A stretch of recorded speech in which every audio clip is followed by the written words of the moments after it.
Gang von Kosmos is a cooperative poker game for 3 to 6 players with a playing time of approximately 20 minutes.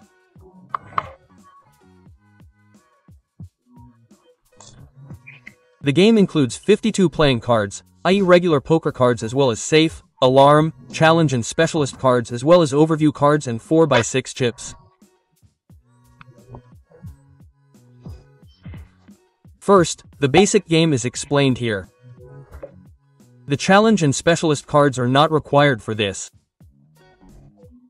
They are only used by advanced players.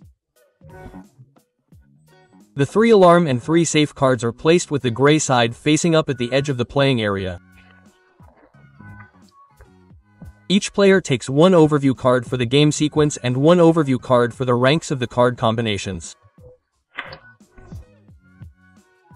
Then all chips are sorted out that show a higher number of stars than people participating in the game. With 4 players, only the chips with stars 1 to 4 are used. These are then also placed at the edge of the playing area with the light side facing up. A game of Gang consists of 3 to 5 robberies. Each of these robberies consists of 4 rounds and the showdown. At the end of a raid, a check is made to see whether or not the players were successful. If the players succeed in 3 raids, they have won together. However, if the players fail 3 times, they lose together. Although the round is played cooperatively, it is not permitted to show, tell or indicate to the other players which cards you are occupying.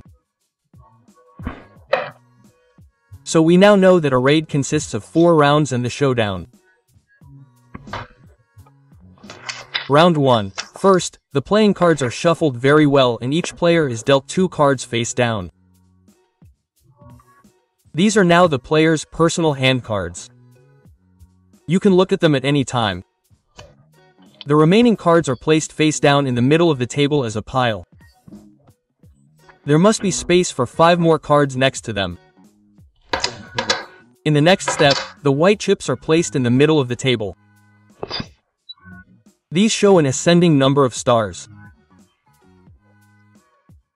The chips are a kind of means of communication to let the others know how strong you think your own card combination is compared to the others. If you take the chip with the most stars on it in a round, you signal that you think you have the strongest card combination. There are no specific moves in the gang. All players play at the same time.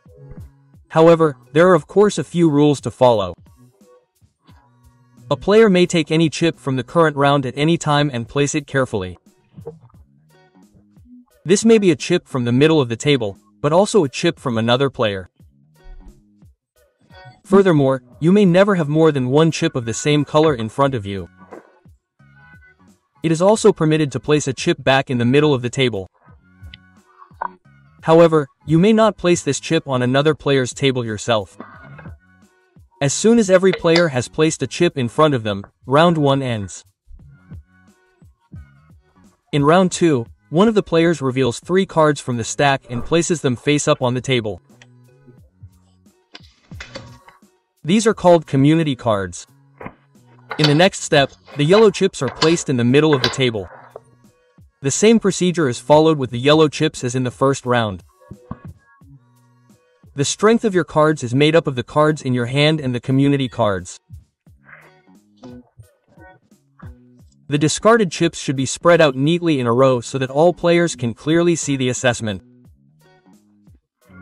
And with that, round 2 ends. Round 3 continues.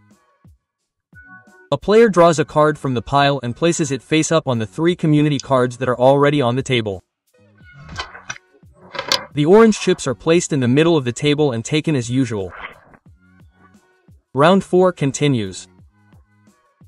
Here, another card from the pile is placed face up next to the 4 other community cards and the red chips are placed in the middle of the table and distributed as usual. But now it's time for the showdown.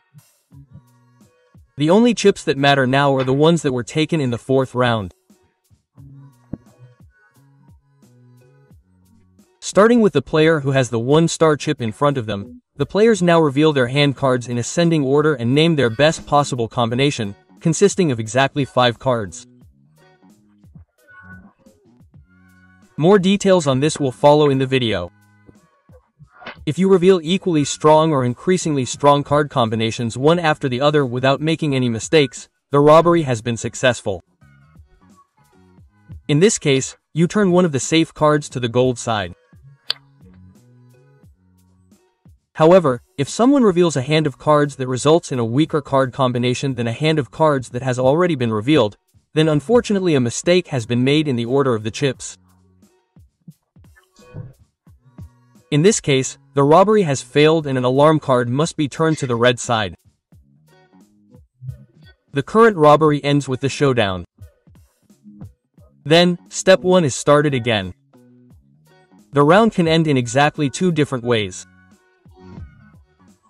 Either you have managed to turn 3 safes to the gold side. In this case, the alarm should also have been activated, or you have lost if 3 alarms were turned to the red side. It is essential to know the ranking of the card combinations well. This is important in order to be able to assess yourself in relation to the other players.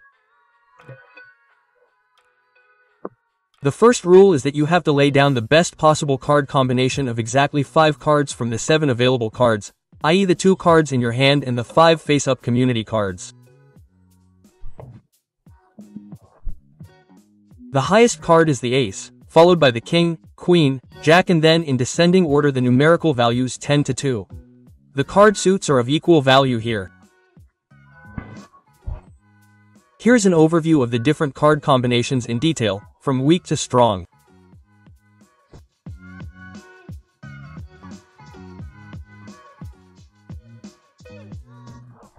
For advanced players, there are also the challenge and specialist cards. These are placed in 2 separate piles at the start of the game. Whenever a raid is successful, the next one is made more difficult by a challenge card. The different challenge cards have different effects.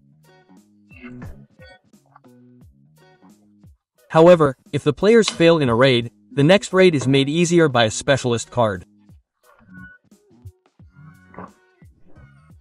Here too, the different specialist cards have different effects. Both challenge and specialist cards are removed from the game after the current raid.